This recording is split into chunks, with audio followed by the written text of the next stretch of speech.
শহীদ president Ziaur Rahman যে দর্শন দিয়ে গেছিলেন, বাংলাদেশি জাতীয়তাবাদের যে দর্শন, সেই দর্শন কখনো পরাজিত হতে পারে না। এবং সেই জন্যই বিএনপিও কখনো পরাজিত হয়নি, বারবার জেগে উঠেছে। একেবারে সেই ধ্বংসস্তূপ থেকে ফিনিক্স পাখির মতোই বিএনপি জেগে উঠেছে।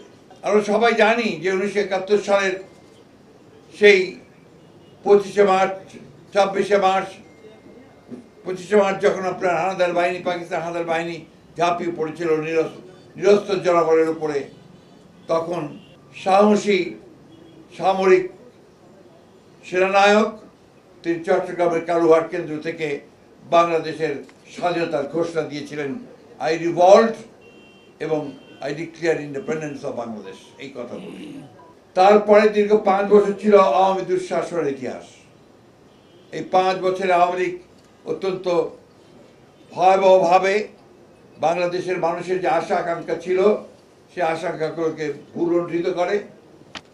শেখ মুজিবুর রহমানের নেতৃত্বে সেই দিন আওয়ামী লীগ বাংলাদেশে একটা দুঃশাসনের রাজত্ব প্রতিষ্ঠা করে এবং তাদের সময়ই বাংলাদেশে শুধুমাত্র প্রশাসনিক ফেইলিয়রের জন্য দেশে একটা ভয়াবহ 1974 সালে একটা দুর্ভিক্ষ হয়, যে দেশে যে দুর্ভিক্ষে লক্ষ লক্ষ মানুষ না খেতে পেয়ে মারা যায়। এবং সেই সময়ে এই দেশের অর্থনৈতিক অবস্থা চরম বিপর্যয়ের দিকে যায়, যার ফলে আমরা দেখেছি যে সেই সময় স্বয়ং শেখ মুজিবুর রহমানই বলেছিলেন যে এই দেশে অর্থনীতি খারাপ হয়ে যাচ্ছে। তাই নয়, তৎকালীন অর্থনৈতিক সমিতির সভাপতি ডক্টর মুজাহিরুল ইসলাম তিনি শেখ মুজিবের সামনেই অর্থনৈতিক সমিতির যে আলোচনা সভা ছিল টিএসসিতে, সেখানে তিনি বলেছিলেন বাংলাদেশের অর্থনীতি তীব্র গতিতে রসাতলে যাচ্ছে। সেই অবস্থা থেকে শহীদ প্রেসিডেন্ট জিয়াউর রহমান বাংলাদেশকে তুলে নিয়ে আসেন। তিনি প্রথম হাত দেন রাজনৈতিক সংস্কারে, একদলীয় শাসন ব্যবস্থা থেকে তিনি বহুদলীয় গণতন্ত্রে নিয়ে আসেন এবং সংবাদপত্রের স্বাধীনতা তিনি নিশ্চিত করেন। কারণ সে একদলীয় শাসন ব্যবস্থা বাকশাল যখন প্রতিষ্ঠিত হয়, সমস্ত সংবাদপত্রগুলো নিষিদ্ধ করা হয়েছিল, মাত্র 4টি পত্রিকা চলবে এবং সব রাজনৈতিক দলগুলোকে নিষিদ্ধ করা হয়েছিল। এই কথাগুলো আমরা আজকাল ভুলে যাই, এই কথাগুলো বারবার বলা দরকার।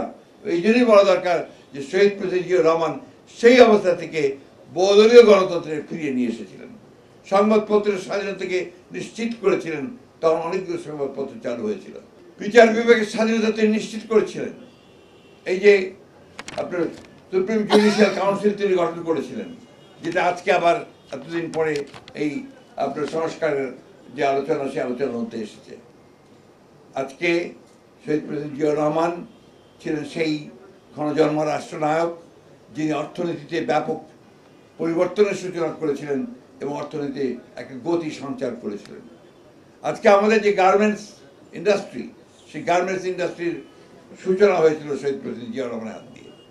আজকে আমরা এই যে বিদেশের শ্রমিক আপনার আমাদের যান, তারা কাজ করতে শ্রমিক ভাইয়েরা, অর্থাৎ রেমিটেন্স যেটা আমরা পাই, আমাদের প্রায় 1 কোটি মানুষ প্রায় বিদেশে কাজ করেন, এটার সূচনা কিন্তু শহীদ প্রেসিডেন্ট জিয়াউর রহমানের হাত দিয়ে। নারী শিক্ষা এবং নারীদের ক্ষমতায়ন, এই ব্যাপারে জিয়াউর রহমান সাহেব অগ্রণী ভূমিকা পালন করেছিলেন। শিক্ষা ক্ষেত্রে তিনি একটা অভূতপূর্ব পরিবর্তন নিয়ে এসেছিলেন। শিক্ষায় তখন আপনার একটা রীতিমতো একটা পরিবর্তন সূচিত হয়েছিল।